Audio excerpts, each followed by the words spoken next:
knows too much.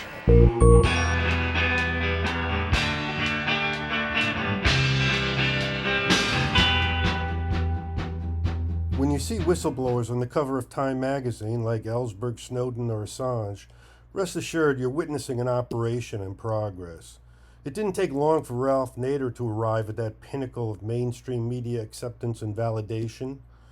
Nader comes from a wealthy Christian Lebanese family that settled near New Haven, although he chose Princeton instead of nearby Yale, but followed up by attending Harvard Law, which some say is peppered with bonesmen anyway. Nader made his bones by destroying the reputation of an inexpensive vehicle with high gas mileage that was revolutionizing the American auto industry. I know you've probably been told the Corvair was a death trap, but in reality, it was the first European-style car to be manufactured by Detroit, a car beloved instantly by trade magazines, which had dubbed it the poor man's Porsche. Dave Davis of Car and Driver reviewed the 1965 model, the most important new car, and the most beautiful car to appear in this country since before World War II. The new rear suspension, the new softer spring rates in front, the bigger brakes, the addition of some more power, all these factors had us driving around like idiots, zooming around the handling loop, dragging with each other, until we had to reluctantly turn the car over to some other impatient journalist. Did I mention the Corvair was a huge hit with kids and teenagers all across America, especially the sporty convertible? Somehow Nader discovered an internal memo written by one of the engineers working on the Corvair suggesting a more elaborate rear suspension, a suggestion discarded as too costly. The Corvair had a revolutionary rear-mounted aluminum engine that contributed to its light weight, and it used the same suspension as the VW Beetle it had been designed to compete against, a suspension also found on several other European autos. But that letter from that engineer presented a legal loophole Nader waltzed through to help win landmark lawsuits against GM, which quickly created a GM investigative squad bent on neutralizing Nader, something that contributed greatly to Nader's climb to fame. I wonder, though, if it all wasn't a setup from day one, because it ended what should have been a movement to smaller, lighter, more fuel-efficient cars for decades. After riding to glory on the back of destroying the reputation of a great vehicle, and by the way, a Texas A&M conducted study in 1972 proving Nader's claims against the car were immensely inflated, and it was actually as safe as most other cars in the market at the time, Nader went on to organize young lawyers to form a national association under his command and control, a project that began in Texas. These lawyers were dubbed Nader's Raiders, and this organization has grown over the years and been responsible for 8 major federal consumer protection laws, the Motor Vehicle Safety Laws, Safe Drinking Water Act, the launching of the federal regulatory agencies such as Occupational Safety and Health Administration, Environmental Protection Agency, and Consumer Product Safety Administration. Just imagine the budgets, jobs, regulations, and red tape involved, because the scope is immense. Nader regularly appears at the Council on Foreign Relations and writes left-wing position papers for that managed dialectic funded by the Rockefeller Foundation. Nader's Raiders appeared at the same time as the hippies, but they all wore suits and ties and had short hair, not to mention an unusually high number of them came from wealthy backgrounds. Richard Milhoff Jr. of El Paso was one of the first. He joined at age 24 and today is one of the highest paid litigators in the nation, earning several $100 million a year, and no doubt employing some of the same legal tricks as the one Nader used on GM.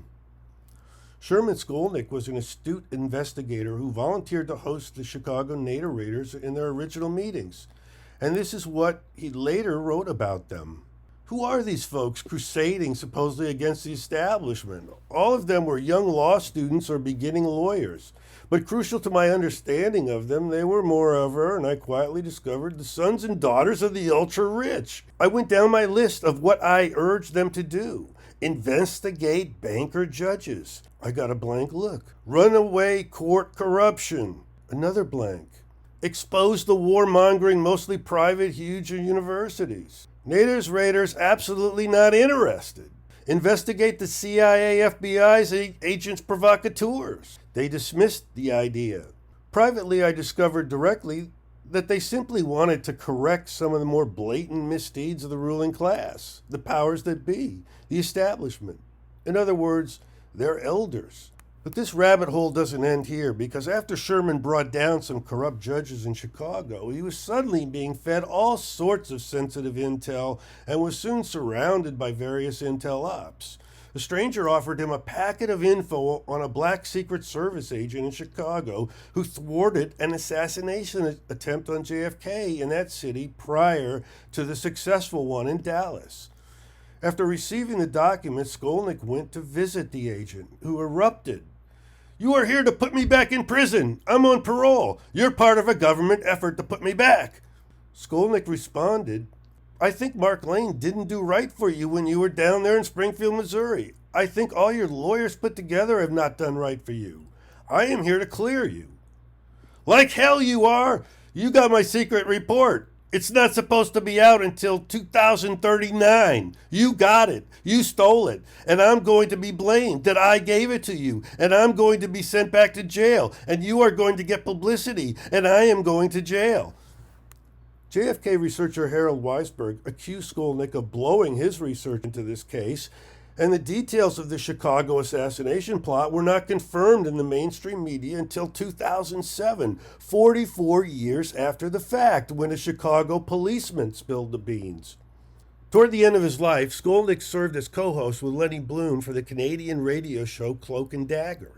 The show was taken off the airwaves despite very high ratings following an interview with former German defense minister Andres von Bülow, in which von Bülow claimed 9/11 was an inside job. I know it's a wilderness of mirrors, but if you just keep in mind real whistleblowers are always crucified and neutralized like Skolnick, while the fake ones are put on the cover of Time magazine, or else reverberate across the fake conspiracy network like David Icke or Alex Jones.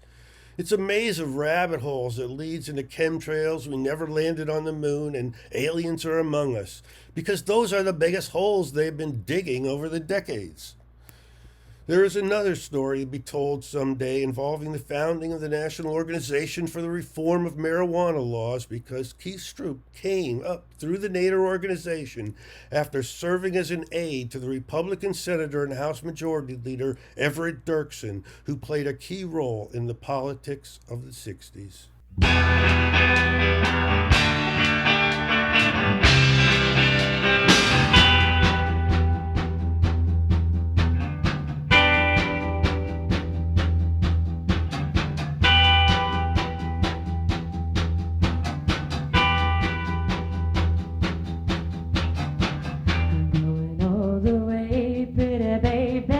Before my time is through.